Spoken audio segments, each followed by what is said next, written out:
Good evening. This is Enid Lapellis. Today is February 8th, and the time is 8:07 p.m. Please join me in reciting the Pledge of Allegiance. I pledge allegiance Pledge allegiance to the flag of the United States of America and to the republic for which it stands, one nation, under God, indivisible, with liberty and justice for all. Okay. Please allow me to confirm the presence of those town council members and any other staff or anticipated participants are present. So let's look at that.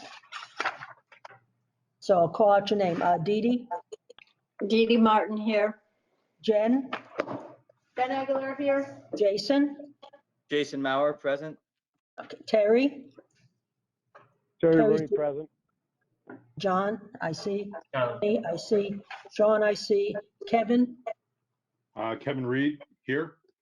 and myself, Enid LaPierre. So there are 9 people from council tonight. Any other members? No. So notice that this meeting will be conducted as a hybrid meeting as follows. Town council members designated, staff invited, presenters and members of the press may also attend in person or remotely. A limited number of in-person public attendees will be permitted based upon the reduced capacity of the meeting room pursuant to the governor's executive orders. Any members of the public wishing to attend in person must email meetings@monroect.org at least 24 hours in advance. You will be notified as to whether or not space is available. All meetings of the public may attend remotely following computer, tablet, or smartphone and via phone. Okay, going on. Next, we have the consent calendar. Anything about the consent calendar? Any objections to me passing it? unanimously? We have the first selectman's budget presentation as our third item. Okay, I'm sorry. Yes, of course. Okay, you're on. I should read the damn thing. No, but not well. Okay, thank you, Madam Chair, members of council. Those who here and joining us remotely, please present my proposed budget for fiscal year 21-22. Go through some of the preliminary items. So first and foremost, my proposed budget, the guiding principles are unchanged from the past. This will be the 4th year now, so my guiding principles remain the same. The overarching goal is to control taxes, to have a conservative approach to our spending. We want to continue to improve roads and infrastructure, support a robust educational system, continue to maintain and improve services, and maintain our good financial health of the town. The budget document, the book that you have before you is really, it's a consistent format as prior years. I'm not going to go through this, but just wanted to acknowledge that our format has seemed to work, and we're going to we have the same format as last time. So let's get into some of the specifics. So the first thing is our grant list growth, something I always touch upon because it's a key component in our ability to as we look to balance the budget. So the good news is, once again, we do have a total increase in net assessed value, almost $18 million worth. And as you can see on the bottom graph, or chart, I should say, we're seeing growth in all the areas that we want, particularly commercial and business personal property. And we are seeing decrease in undeveloped land, which would make sense. If we're growing our commercial and corridors, we should be seeing that. So that's all going in those are all going in the right direction. We always have contingencies for appeals, assessment appeals, and also for various tax benefit programs. So this year, there's about a $1.1 million difference from last year in contingency. And that is primarily because we have appeals still open from the reval process, which is typical at this point. And we also have, there's probably some overstatement to a certain degree in motor vehicles, because as we saw a lot of new vehicles coming on, you would expect some of those, when people change vehicles, some come off, and some of that's probably a timing issue that hasn't caught up yet. So with that contingency change, it brings us to a net $16.6 million increase that has been built into the budget relative to taxable grand list growth. So what is driving on the municipal side the key issues this year? Well, as always, the top is wages and salaries, as you would expect. Most of the union increases are in the department budgets this year because those agreements are settled. We do have one union agreement that is outstanding, and all the non-union, unaffiliated personnel, that's in the wage adjustments, HR wage adjustments line in the budget. So that's where those sit. There are two other items that I'm going to talk about further on in my presentation that are included in wages and salaries, and those are changes in the building department and in economic development. Insurance, which is carried in the HR line, currently has a anticipated 10% increase in our medical insurance rates.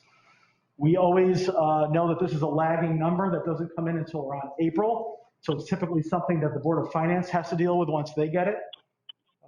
The 10% is included in that overall net increase of 202 for insurance, 202,000 for insurance. Again, we are hopeful that this may come in a little bit better, but we won't know. And this is the number that we have been given as guidance from our insurance consultant to anticipate. This conference will now be recorded. We seem to have gremlins tonight. Okay, as long as it's being recorded still, that's what's important. Yeah. So we'll move on to the next driver is the CMERS program. Our police department is in a state-run pension program, but we make the contributions to that. The State Retirement Commission is doing a phase-in of increased employer contributions. We're in the third year of that phase-in, and that impact is another 115,000. And then on the good news side, because we have kind of had a pause in bonding the current fiscal year and the benefits of the prior refunding or refinancing that I've brought to you in the past, we've got a net savings of 181 in this year's budget. So those are the key drivers. In the end, the net increase in municipal expenditures is 2.16%. Talk a little bit about some of these other things in more detail. The first thing is in our building department. So that department has worked very admirably in the past couple of years, this past year particularly. We have seen a 26% increase in permitting activity in the building department. Some of those are one-offs where people are just doing projects that they may not have done in prior years, but there's definitely a trend of increased activity. We have a lot of projects that are in the wings that the building department is a part of, and we want to make a concerted effort to improve processing time. We're certainly meeting our statutory obligations, but anecdotally, there are some areas where I think we want to tighten this up and continue to improve our turnaround time. And most important, I want to ensure that we continue to meet the demand and keep the town positioned favorably in terms of the ISO ratings for the town. As most people know, that directly affects property owners' insurance rates for their homeowners insurance. So if we don't maintain the favorable rate that we have now, that would cost our taxpayers in their wallet. So we're suggesting, I am suggesting that we take an existing assistant building official position that is currently part-time and change that to full-time. Those costs are actually offset by increased revenues that are being generated by the building department directly because of that increase in permitting activity. The next item is in economic development. This budget re-envisions a new economic development department with one full-time employee to do some of the traditional things that have always been there, like overseeing economic development efforts, expanding our commercial tax base. Again, at the end of the day, it's all about increasing the grand list and having a return on investment and to reduce the tax burden on our residents, and certainly to support the mission and the policies of our Economic Development Commission. I think the time is right to do this now because we have positioned ourselves to make this position successful going forward. We've addressed a lot of the issues that were troubling in the past in terms of some of our organizational structures and some of the permitting areas that I've talked about before that I thought was kind of getting in the way of how we were structured. We've improved policy. We're continuing to improve permitting process. And we are working very closely with the Planning and Zoning Commission to address some of the regulations that have been perceived as a challenge. We are certainly in a better position now to actually now market our community in a more deliberate fashion for responsible growth. As everyone knows, I created a role for emergency response in June. A lot of that is directly related to COVID response and kind of part of the emergency, almost part of the emergency management function in terms of some of the tasks that are being done. But there was certainly a very deliberate role as well in terms of economic recovery and assisting our businesses to stay in business, to keep those businesses here, and also to assist in the development of new business growth. And we have seen a lot of positive impact in all of those areas as a result of that current temporary position. So I believe we have a strong foundation, but we need to continue that strong foundation for what I'm calling the post-pandemic economic success that I want us all to have. How I'm re-envisioning this is it would be a broader service with a return on investment. Again, we all can talk about business retention and commercial grand list growth. That's the obvious bottom line, but there's also a lot of other opportunities here. I know we've talked about grant management in the past. We've done a lot of research and analysis.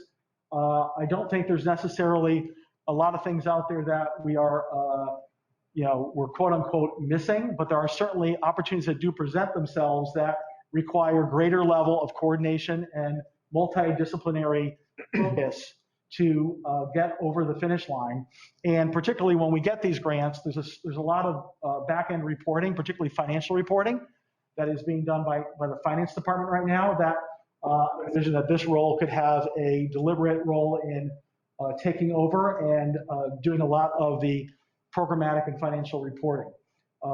There still would be obviously bandwidth for seeking out new grants and identifying those. But I'll just tell you as an aside, I know that in the current role, we've looked at probably at least 100 different grants that came out related to COVID relief, and a lot of them we simply just don't qualify for one reason or the other. So that's why I say it's not like there's hundreds of opportunities out there, but I think there are key things that we can go after.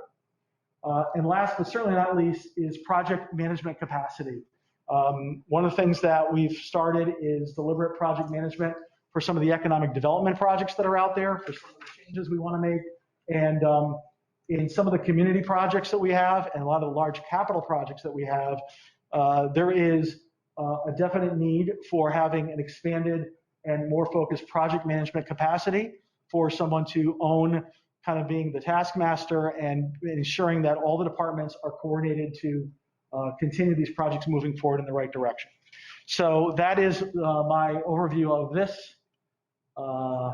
of that role. So shifting gears, Board of Education. So as everyone knows, I think the Board of Ed submission was a $3.4 million increase, 5.85%. I have been working closely with the superintendent as well as Ron being in the joint finance role and identified $132,000 worth of reductions. These are all based upon my collaboration and consultation with Mr. Kobza to identify things that might present new information from the time that the Board of Ed had the budget and where we can achieve some savings. So we have a legal settlement that was fully budgeted on the Board of Ed side, where we have a settlement ready to go, and it will result in savings in fiscal year 22. There is contingency that was identified, not just for COVID, but for a couple other things that we are really carrying other funds. We have contingency on the town side through the Board of Finance contingency line, and we also have a lot of COVID contingency between state and federal grants that are coming down, as well as the $500,000 COVID, well, it's really a more generic emergency fund that was set up by Board of Finance that we're having in my budget appropriates those funds so they're available. So we can go into those funds as relates to any COVID or other contingencies that are required. The pension payment, for those of you who are familiar with this, there's an actuarially determined contribution every year. The Board of Ed number was an estimate. I now have from finance the actuals. So in discussion with Mr. Kobza, that's a slight savings there. And last but not least, with KERMA, our insurance agent that handles our liability and workers' comp insurance, there's an allocation between the town and the Board of Ed, and that number, we actually identified 29,000. That's actually already budgeted on the town side that belongs to the town, and therefore does not need to be carried in the Board of Ed budget. So that totals up to the 132. That revises the Board of Ed increase to 5.62%. So what are we doing to reduce our property tax impact? So in the current fiscal year, you'll all recall that the Board of Finance appropriated $8 million from unassigned fund balance, and that was directly because of the pandemic emergency, something I supported. We did not want to have a tax increase when this pandemic began because there was a lot of uncertainty of people's ability to make ends meet. It was recognized at that time by the Board of Finance that doing so was going to create fiscal pressures in the next fiscal year, which is where we're at now, talking about fiscal year 22. So we all kind of knew that going into this, it was going to make this year a challenge. The good news is that our projections indicate that we will not need that full appropriation for fiscal year 21. So my budget is contemplating that we will continue to utilize a smaller portion of fund balance to reduce what I believe is responsible action, because as we transition out of this public health emergency, we need to kind of ease things out. Our fund balance continues to be within the parameters that the Board of Finance set. So probably, hopefully you'll all recall that the Board of Finance changed the policy to have between 1 to 2 months worth of expenditures available in fund balance. So that's what those two red lines are. That's the min and the max of the zone that they would like us to stay in. And as we all know, we were doing really well until COVID hit. And that's where we took that drop in 20. The reason why it shows up in fiscal year 20, just so you know, is so the funds taken out of unassigned fund balance for fiscal year 21 are actually done at the end of fiscal year 20. So they're appropriated at the very end of fiscal year 20, so they are available for fiscal year 21. So that's why you see that dip down. The good news, as I said, we're not going to use all of that. So the next two bars show that what we think we will end at in fiscal year 21, assuming that the $3 million that I put in my budget of appropriation of unassigned fund balance would be. So that's after that's done. So you can envision that that bar, if we didn't do that, would be a little bit higher. But we're saying we could do that and still be within the range that's acceptable per policy. So what does all that mean? Well, we were looking at a potential tax rate of over 9%. That's where this was coming out. So we've talked about grand list growth. That certainly helped a little bit, but much more impactful were the reductions in spending on the town side, and also, as I said, the 132,000 from the Board of Ed side, using the, again, what I'm saying is a reasonable amount of fund balance during this emergency, and also finding alternative funding sources where available and feasible. These are things we've done in the past, utilization of grants, utilization of things like the police private duty fund to fund certain equipment purchases, et cetera, that normally would be out of operating. So where does that bring us? Brings us down to 3.31%. That is the projected increase to the mill rate in the current budget. And just to share where that's coming from, if you look at the total increase of expenditures, 84% is on the education side and 16% on the municipal side. And keep in mind some history. In the past fiscal years,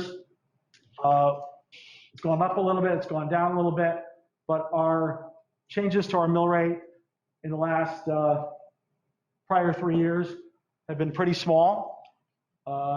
We certainly, again, we knew this was going to be a tough year based upon what was going on last year. However, as much as the 3.31 is a change from the prior 3 years, if you average that out over 4 years, this averages out to an increase of less than 1% per year in the past 4 years. Switching over to capital, some consideration. This is certainly not an all-inclusive list. You've got a capital budget in your books, and I will say I think this year there's been a lot more upfront ability for us to take a look at some of these things and cut to the chase on a few things, which we'll talk about when we have our meetings. But some of the highlights I wanted to mention, there was some Board of Education items that were identified. That was kind of new information based on what the superintendent and others have shared with me in terms of issues that were identified in various schools. I asked the superintendent to try and prioritize some of these things and see where we can kind of stage some of these out. So that's been done. We know that the EMS project, the renovation project, is ongoing, as Councilmember Rooney has kept everyone informed. The final bids will be coming in for that, so that's included. That's probably the largest item. There's always, every year, various public safety and public works vehicles that we look to have rolling rotations, et cetera. We need to kind of resume that municipal space needs assessment program. I've spoken to Councilmember Scott about getting a meeting together in the near future so we can discuss the future strategic programming of that effort. That was kind of that did kind of have to go on a hiatus during COVID, but we're ready to kind of bring that hopefully to a good point where we can start talking about some projects.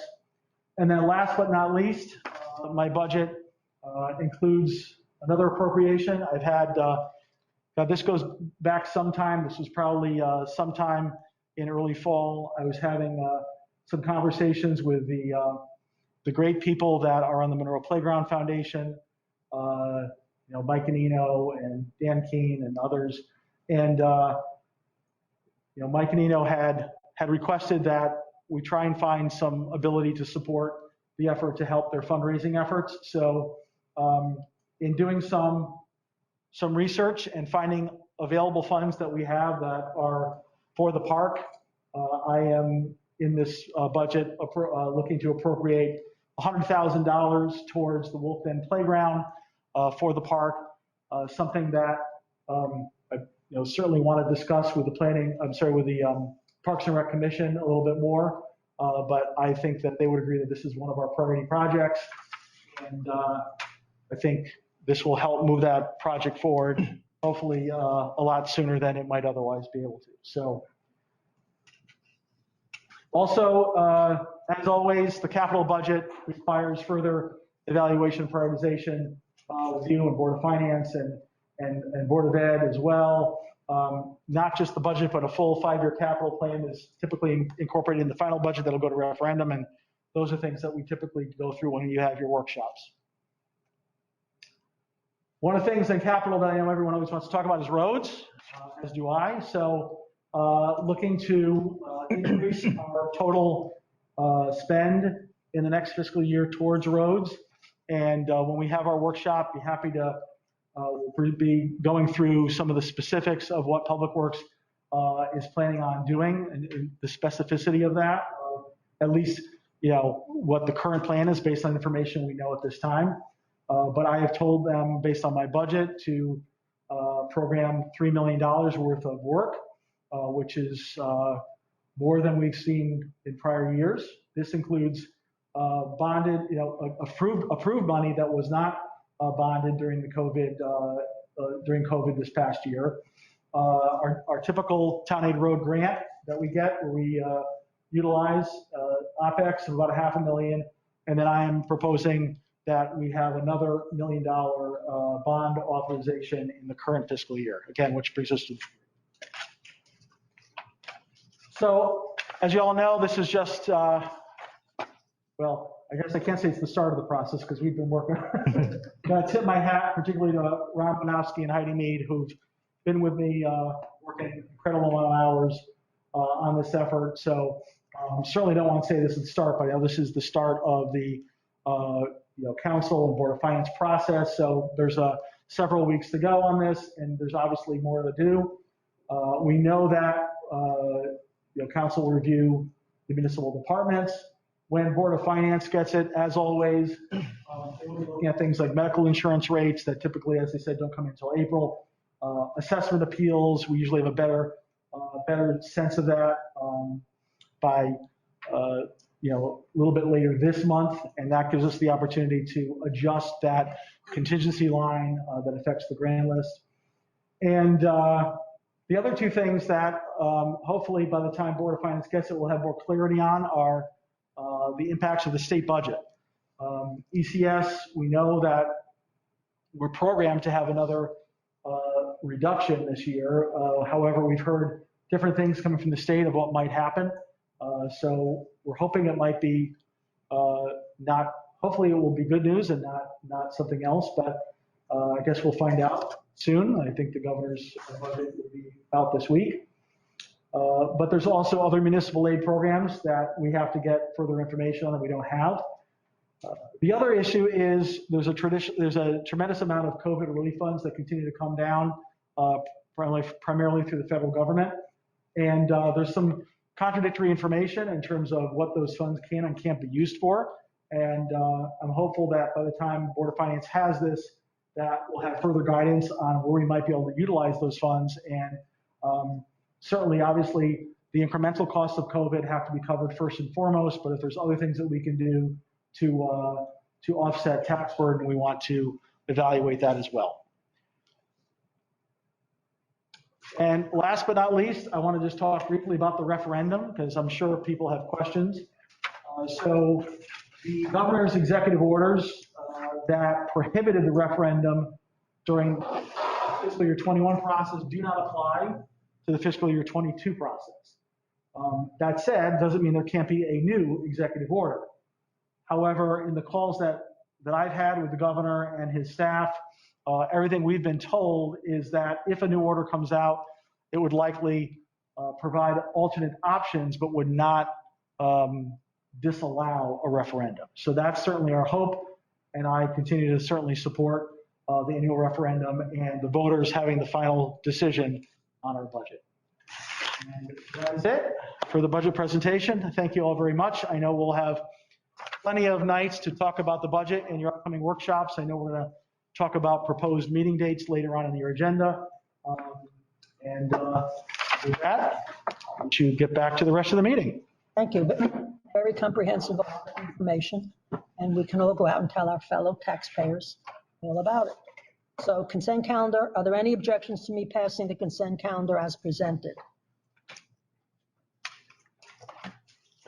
Seeing no one, I hereby pass the consent calendar as presented. Communications, I hereby ask that communication items A through H be referenced in the minutes of the meeting. Next, we have public participation. Anybody wish to participate?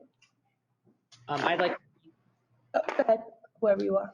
Nick Kapoor. Oh, thank you. I didn't see his hand up. Yes, Mr. Kapoor. thank you, Madam Chairman. Nicholas Kapoor, 109 Meadows End Road. And you have, excuse me, you have 3 minutes public participation. That's one of the rules. So I'll ask Mr. O'Rourke just to see when 3 minutes is up. Thank you. For 10 years, I've been advocating for us to appoint people to boards and commissions in a different way than we currently do. The current unwritten rules of appointments consistently keep Democrats at a disadvantage. There was a vacancy on the Parks and Rec Commission for 14 months since Councilmember Scott became a member of the Town Council.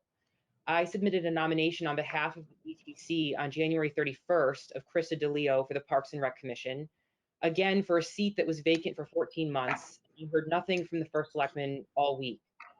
This past Friday morning, the chair of the Conservation Commission told me that Cynthia Giancastro had resigned from Conservation on Friday morning.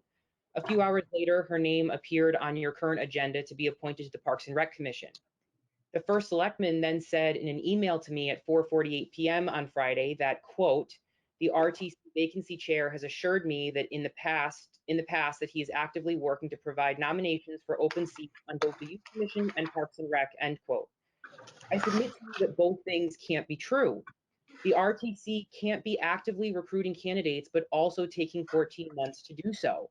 Federal cabinet officials are confirmed faster than that. This underlies a much larger problem in our town about how people are appointed to boards and commissions. There seems to be some unwritten rule that each party has a certain amount of seats allocated to them. I fundamentally disagree with this premise. There should not be any Democratic seats or Republican seats on local boards and commissions. The town clerk should keep track of these appointments to make sure that minority representation is kept, but that should be about it. For 10 years, I've been confounded how the political balance of power on the Monroe, Connecticut Commission on Aging, for example, can have such severe policy effects on our town. I vehemently reject that a vacancy that has been open for more than 6 months should go unfilled if a political party that, quote, owns that seat cannot fill it.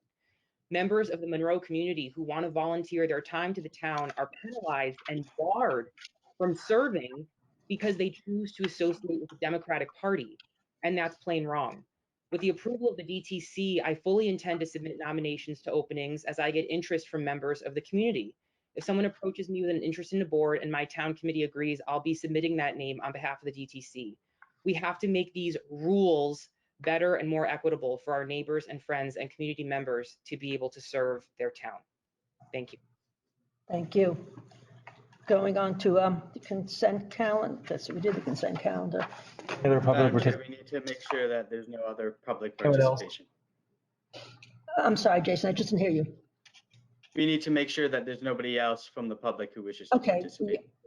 Okay, anybody else wish to participate in public participation? Seeing no one, I'm closing public participation, and we're going on to appointments.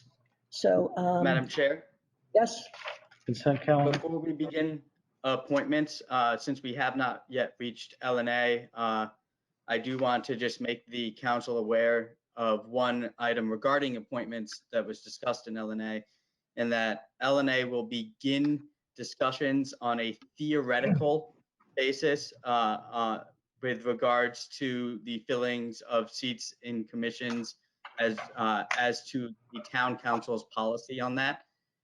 This is going to be an ongoing discussion. We have not broached it at all, nor has it been on our agenda yet, but this is going to become an item on our agenda to at least begin theoretical conversations on if it's feasible for a policy change, and if so, what that policy change should be when it comes to the council. And we will be reporting back to council if and when we have a more concrete and material discussion to be had on this. okay, thank you. I assume that would be under Mr. Reed, who's the chair of LNA, and maybe he'll make comments later.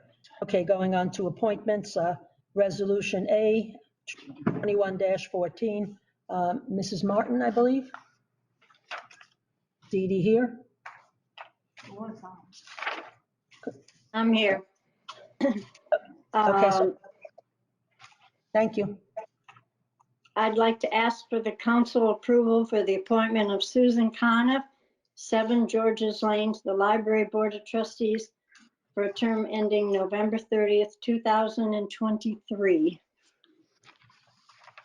Okay, do I hear a second to that? Jason Mauer, second. Okay, discussion? Thank Mrs. you, Moss? Madam Chair. Mrs. Coniff is a 44-year resident of Monroe. She was an educator in the Monroe Public Schools for 26 years and a registrar of voters for the town for 12 years. Has library experience, including being a founding member of the first library in New Jersey and on the Monroe Library Board in the late 70s and early 80s, as well as currently serving as a volunteer at the library, making her a great fit to serve on the Library Board of Trustees. Okay, thank you. Any other discussion on this comment? Otherwise, we're voting. All in favor of this resolution and appointment? Raise your hand. Yes. Aye. Okay, because is everyone there saying yes on the account? Yes, I think so. Okay, the resolution passes 9-0. Going on to B, Resolution 21-15. That's also Mrs. Martin, I believe. It is, thank you. I'd like to ask this council approval for the appointment of Samantha Spino, 104 Century Hill Road, to the Conservation and Water Resources Commission with a term ending December 5, 2021. Okay, do I hear a second to this motion? Jason Mrs. Mauer, second. Mrs. Aguilar said it first, Jason. Okay, going on to discussion, Mrs. Martin?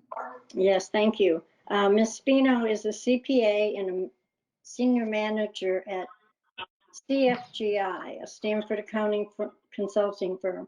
With over 13 years of experience in accounting and finance, she spent her career helping companies through a wide range of routine and complex business scenarios. Samantha believes her leadership experience would make her an asset to this commission. Okay, any further discussion? In favor of this nomination? Aye. Aye. Dee Dee and Kevin? So this passes 9-0. Madam Chair, I believe Ms. Spino's in the audience tonight, if you'd allow me to swear her in. I beg your pardon? She's in the audience. Swear her in. She can swear her in. Okay, obviously I don't know who you are, so please come up front, or Mr. I'll go swear you in. I don't know, she could introduce herself. Good evening. You gotta do it 6 feet apart. That's right. You raise your right hand. Do you solemnly swear or solemnly and sincerely affirm, as the case may be, that you will faithfully discharge, according to law, your duties as a member of the Conservation and Water Resources Commission to the best of your abilities, so help you God, or upon penalty of perjury? Congratulations. It's a packet for you. Okay, going on to C, Thank you. Resolution 21-16, to consider and act upon a resolution approving the appointment of Cynthia Gian Castro. So I believe Mr. Rooney's here to make that appointment. Yeah, thank you, Madam Chair. I'd like to make a motion to the council to appoint Cynthia Gian Castro of 20 Wild Horse Court to the Parks and Recreation Commission for a term ending October 21st, 2023. Do we hear a second? Second. Second by Mr. O'Rourke. Discussion, Mr. Rooney? Thank you, Madam Chair. Cynthia Gian Castro has a Bachelor of Science degree in horticulture from Colorado State University and has been a high school science teacher for 18 years, where she teaches honors level courses.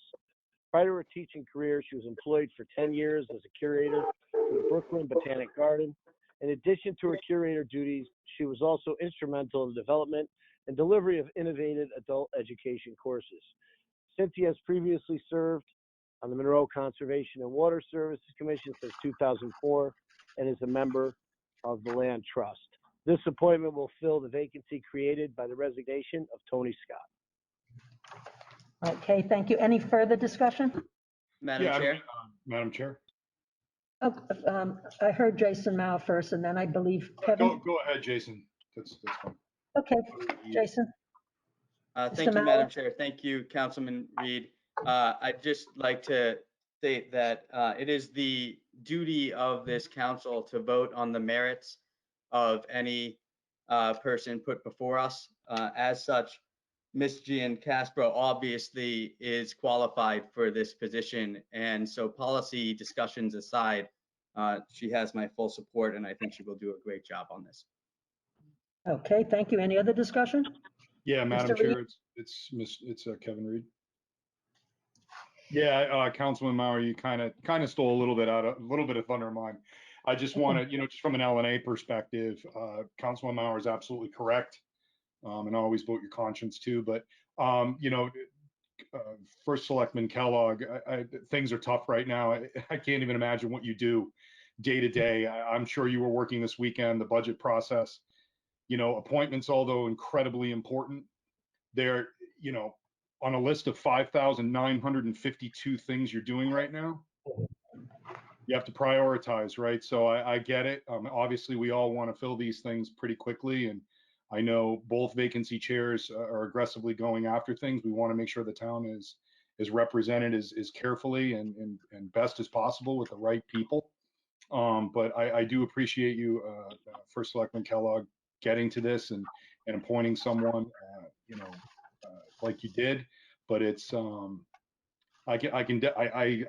don't want to know what you do on a day-to-day basis.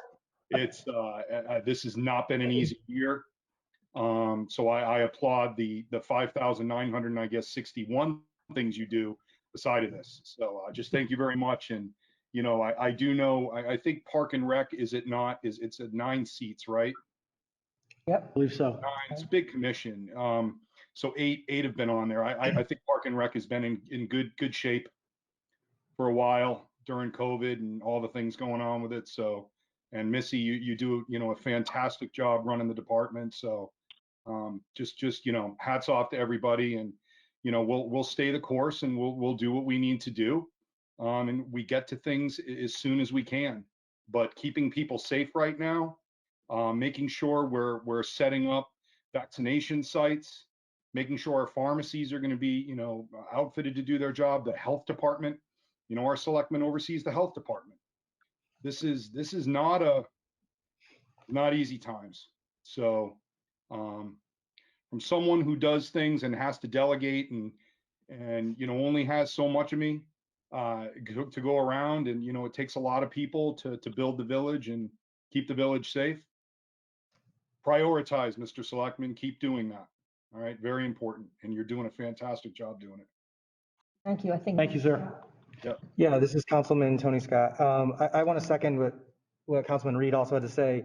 The first selectmen, both Kellogg, Vavrick, those you can keep going back, all have given the courtesy of allowing the town committees and the parties, both Republican and Democrat, the courtesy to allow them to offer up names. By charter, he does not need to do that. Neither did Vavrick or Boozy, and going back, they did that.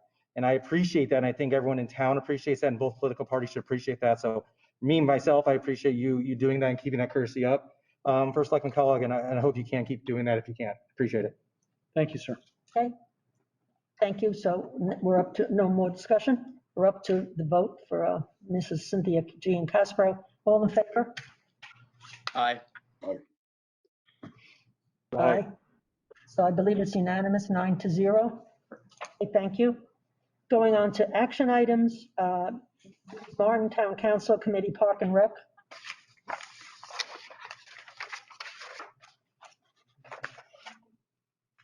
Maybe, I know I texted her yesterday asking if she'd speak about Park and Rec.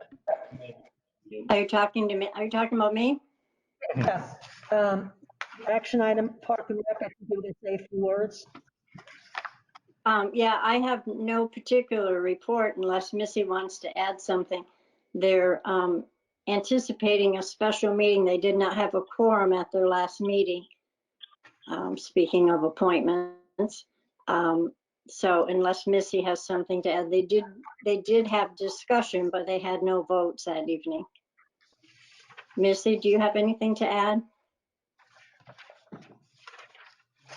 I don't think she's here. You don't need to. Yes. No, I'm here. Can everyone hear me? Yes. Yes, I don't. yes. Yes. Can you guys? Yeah, Dee Dee was correct. We didn't have a quorum at the very last minute at our last meeting on February 1st. So we have a special meeting this Thursday, the 11th at 7 PM. Okay, thank you. If I may just clarify, Madam Chair, I believe the issue of the quorum was also directly due to the fact that there was a technology issue with GoToMeeting and the code did not work, so a lot of people could not get on the meeting. So with that, please move on. Thank you. Thank you. That's it, Mrs. Martin, correct? Mr. Kellogg? Going That's on to, yes, Missy, that's it for you? Yep. Yeah, going on to State Town Council Committee on Legislative and Administrative Matters, Mr. Reed. Kevin LNA. If I can get off mute, that would be great. So just a couple of things. We did meet. We had a couple of items on our agenda. One was old business, one was new. We discussed the cell tower. First Selectman did bring it to LNA that there's still a little bit of work that's being done on the contract and the agreements. They just need a little bit more time, so we're going to put it back on our agenda next meeting. So looking forward to that. There was also a United Way memorandum of understanding. We reached a vote to move that to council. I'm sure we'll discuss that, but it's very similar to last year's. That did reach a 3-0 vote to bring to council. In addition to that, we did keep the meeting open before we adjourned. We just discussed the possibility of bringing blight up, bringing that topic back up on LNA. Now that we've cleared a few things and we're meeting again, we decided as an LNA group to put that as unfinished business, keep it as a standing agenda item in case we do want to talk about it and when we're ready. So we will reinvigorate that discussion, whether it's through budget season or after, it will at least be there. So we do want this council to know that if they do want to attend LNA meetings, it will be on the agenda and we will be open to discussing. But we do want to look at it from a direction perspective. We will be looking for proposals. We want to understand the gaps and do we have an issue? Do we have an enforcement issue? Do we have a policy issue? Do we have a definition issue? So we'll be exploring all those things. As far as what Councilman Mauer brought up about the rules of procedure changes, I did mention in LNA that I would entertain as chair a discussion on this to start, just to understand what a few people are saying. I mean, no one's ever going to stop discussion. We should always do that if there's a better way. But, LNA is certainly not saying there's going to be some type of agreement or rule of procedure change. Not that Councilman Mauer said that. I just do want to make sure people understand. I would call it almost like a casual agenda item that we'll explore, but we'll see where that goes. And that will be on the next agenda. Okay, thank you. Going on to EMS building, Mr. Rooney. Thank you, Madam Chairman. As you know, last time we met, I had spoke to council that we were having a walkthrough of the existing building located on Jackie Hollow Road, the existing firehouse that we are looking to advance into a new EMS facility. I just want to address this council and the people listening that it was very successful. We had several contractors of all different backgrounds, hoping that will give us a real-time cost estimate as to what the prices will be in the particular categories in regards to this project. So that being said, we're anxiously awaiting those estimates. They're to be in February 16th. And at that time, we'll have a better idea of what this building will cost the town to do, and then move forward, hopefully, soon after that. So that, to me, was a very good night for this project. It's been many years in coming from the feasibility study. I think I've been on this committee, running this committee maybe now 3 years, 4 years, maybe 3 years. And this is actually really good progress. I know COVID set us back quite a bit, but we continued to push forward.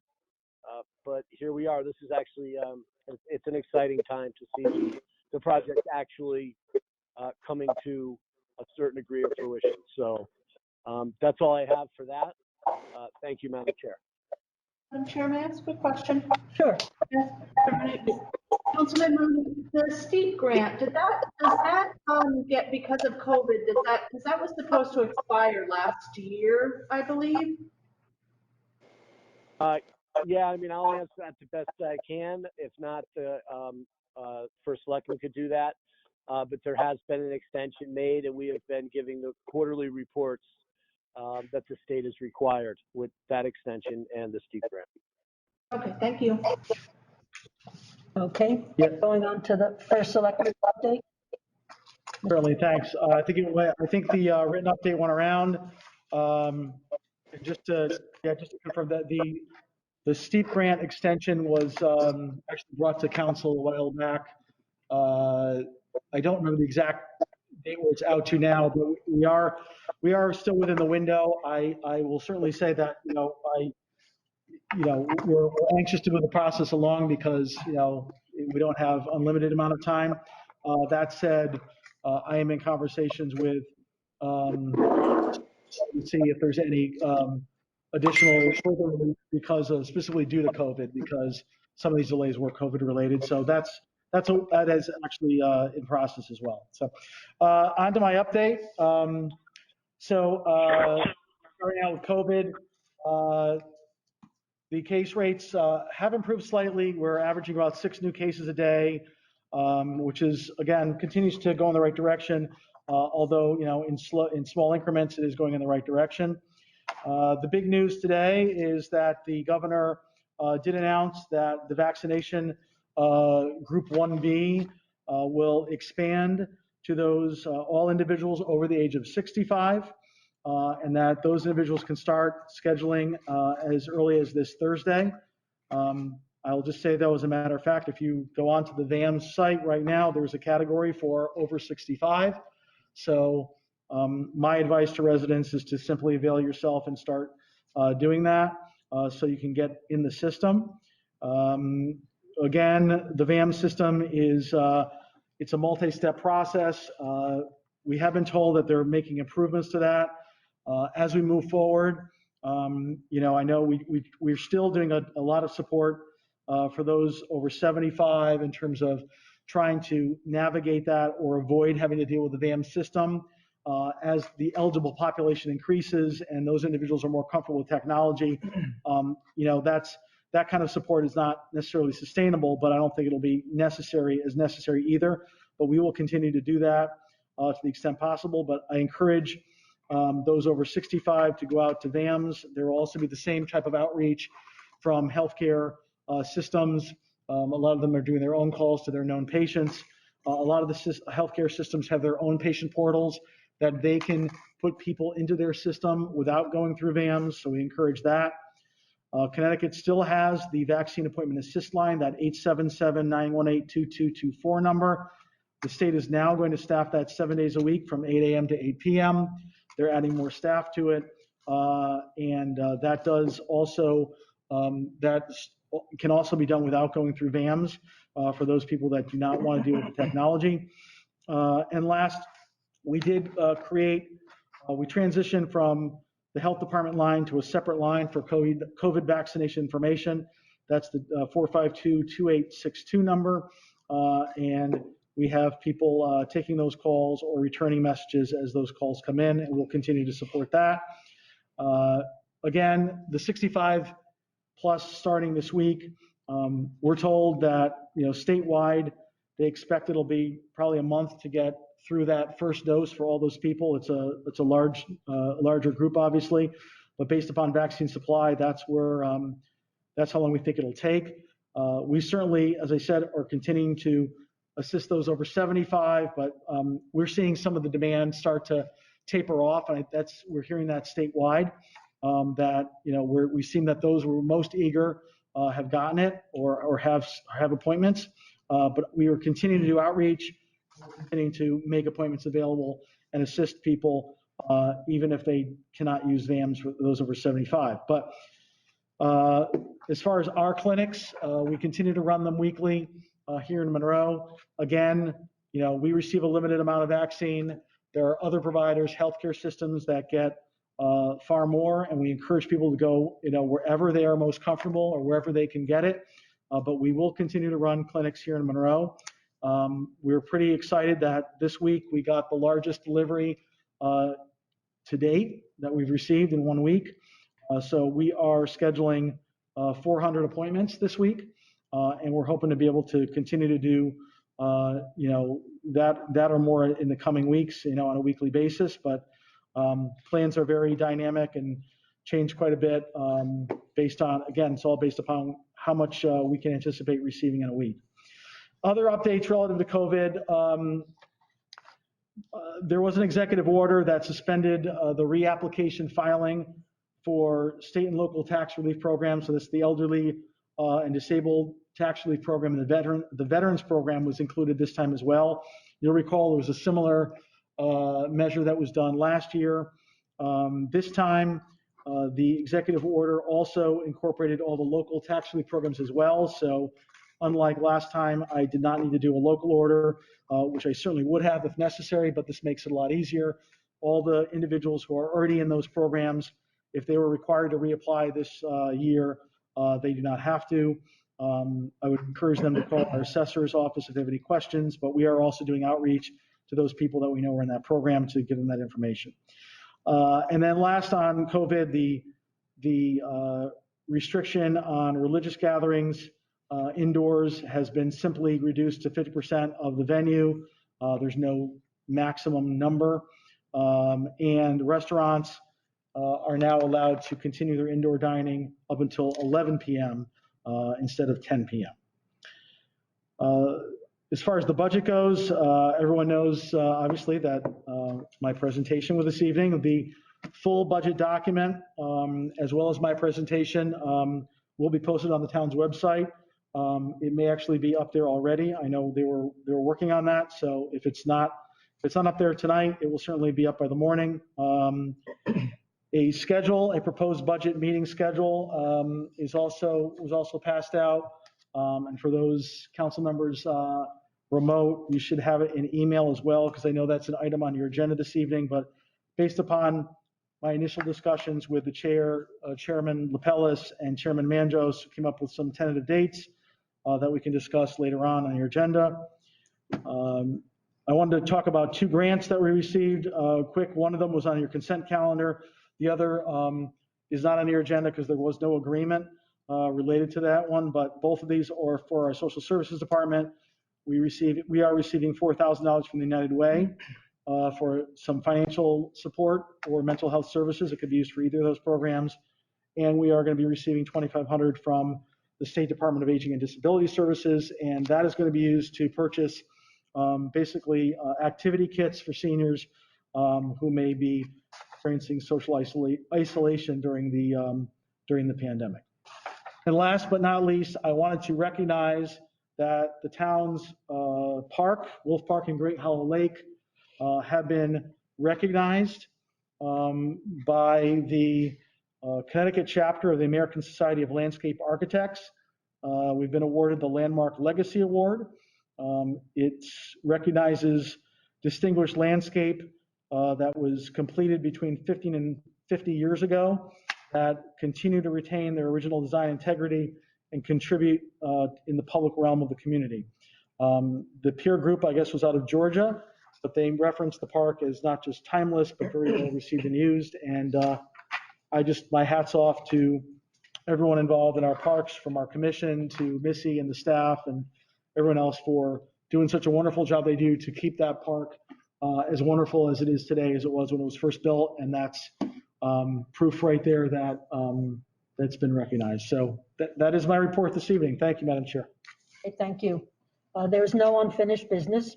So going on to new business. Madam Chair, Yes, before we move on, may I just ask the selectmen a couple of quick questions? sure. Thank you, Madam Chair. Thank you very much, Mr. Selectman, especially for that thorough budget presentation. I just had one question that was actually brought to me by a constituent with regards to COVID vaccination. And so I did some research on my own before, so I knew exactly what to ask. But they had brought to my attention that some surrounding towns and other towns and cities in Connecticut have started a program to allow for a waiting list for vaccinations for members of the Monroe community who are looking to get the vaccine. If there are any vaccines at the end of the day that would go bad if not utilized, I looked into it a little bit, and the two major ones that I saw with a lot of information were Norwalk's and New Haven's. Norwalk was available to anybody within Phase B at all, and New Haven's was to anybody within the next sub-phase of Phase B, 1B. So when it was 75 and over, this was available to anybody 65 to the 65 to 75 range. And I was just wanting to bring that to your attention as it was brought to me by a constituent and see if you could talk to our health department and see if something like that is either feasible or even necessary within our town. As you mentioned, I know we get a much more limited number of doses, so it may not even be something that's possible within the town, but I did want to bring that to your attention.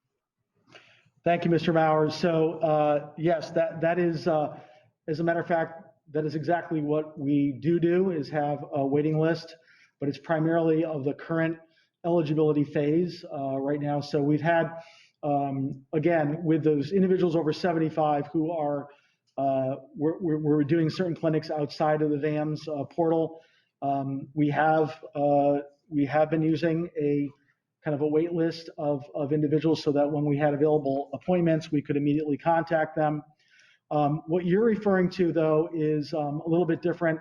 That has to do with ensuring that vaccine does not go to waste when there are slots open at the end of a clinic.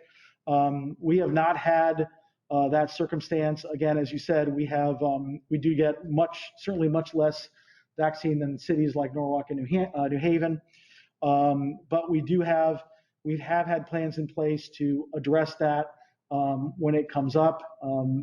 Again, typically what we have done is have other people that are in eligible phases that will be, available to be called if necessary, if they want to come in and not have to, make an appointment at another eligible site. The situation that you said where you can go on to the next level it is permissible by the state rule that if all else fails and you don't have anyone in the current eligibility criteria, you are permitted, rather than waste vaccine, to go down to someone who might be in the next level of eligibility. But that really should only happen for a small number because, again, you're not going to open up an entire vial of vaccine if you don't have all those slots filled. So they do work through that. It is it's a constant logistics and scheduling shuffle, but they typically do have people that they know are looking for it, that they'll say, okay, we'll have some extra names on the list so they can call them up and get them in here. And if we do get in that situation, certainly where we have extra vaccine and we have nobody in our current eligibility criteria, we would do that. As these groups start to expand, I would certainly see that concept might expand further of creating those kind of lists, but we'll see how it goes. The other piece of the puzzle is that the VAMS process doesn't necessarily have a waitlist feature, but so it would be something that we would have to incorporate into kind of into our process to make sure that we were aware that they're even out there. But we are taking all those things into consideration.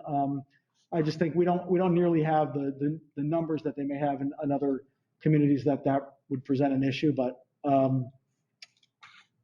we are working on that. Thank you very much. I think that's certainly enough information to bring back to our constituent who specifically asked for that. So thank you for the response. Sure. Going on to a new business, acceptance of the following donation that individually exceed $1,500. Mr. O'Rourke? I move to accept the following donation, $2,958.79 from Santa Energy Corporation for the food pantry. Second. Do I hear a second? Mr. Formicella, discussion? goes pretty much. Any comments, discussion? Madam Chair, I'll just, want to express my thanks to Santa Energy. I mean, they have been strong supporters of the food pantry, strong, corporate neighbors, and we greatly appreciate their support. Okay, thank you. Lastly, we have the. Madam Chair, We got to vote. Yes, of course. All in favor of this? Aye. Aye. Okay, and where is Terry? Terry, you still there? Aye. Okay, so this passes 9-0. Preliminary budget dates we've just done. Well, Hello. Madam Chair, if I may, I think Want to look through them? it would just be appropriate to go through this. Sure. So obviously, tonight, you can check off. So all the dates on the rest of page 1 and the first couple on page 2 are the town council dates. The first proposed date is next Thursday, the 18th, and that is a date that is the normal night for the Board of Finance. So Mr. Manjos asked that if we could do you typically will have a joint meeting with Board of Finance at the beginning of this process. So he was hoping you might want to do it that evening. If so, he would move his regular meeting up a half an hour to accommodate that.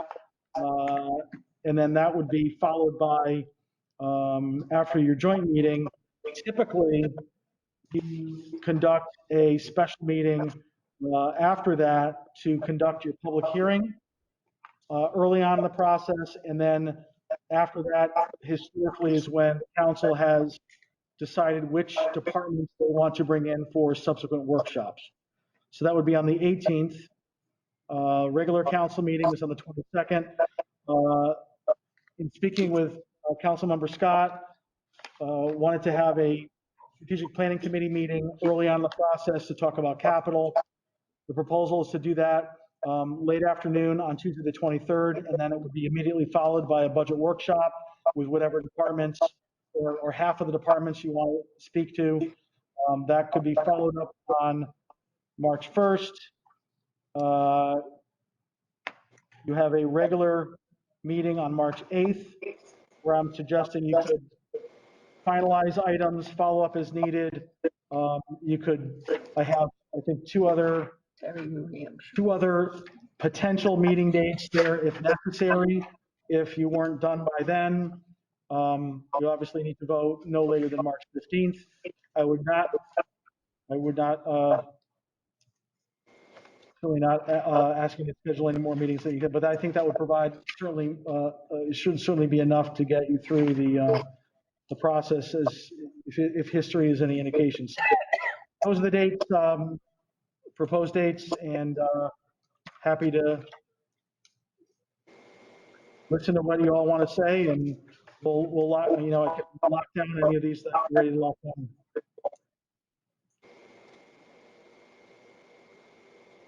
Any comments about the dates, or?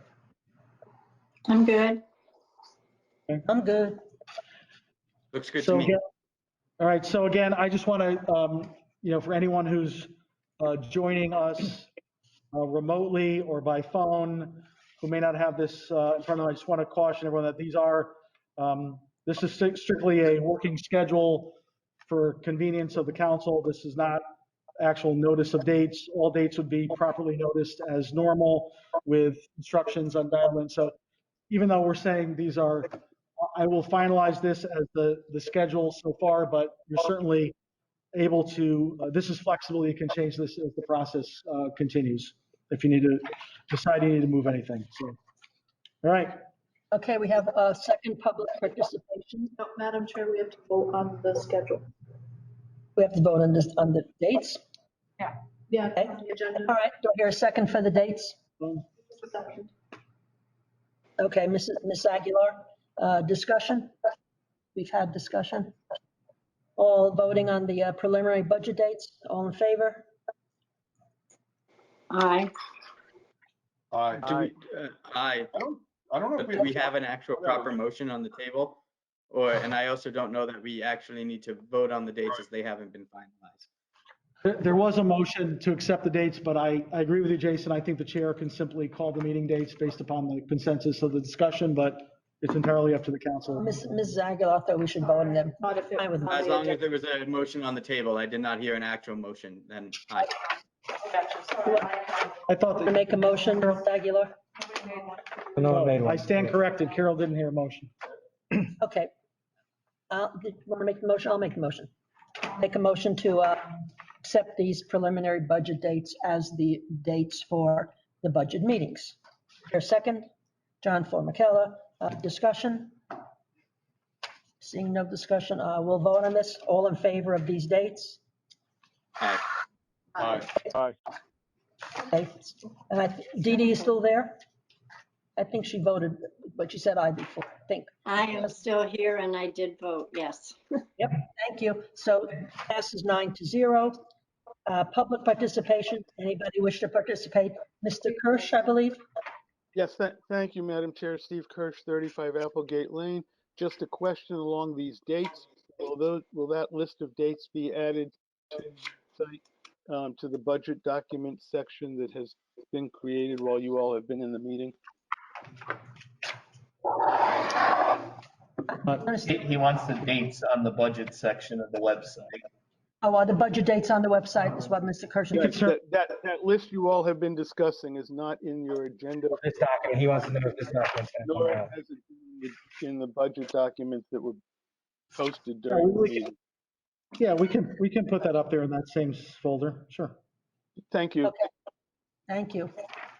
All right, any other public participation?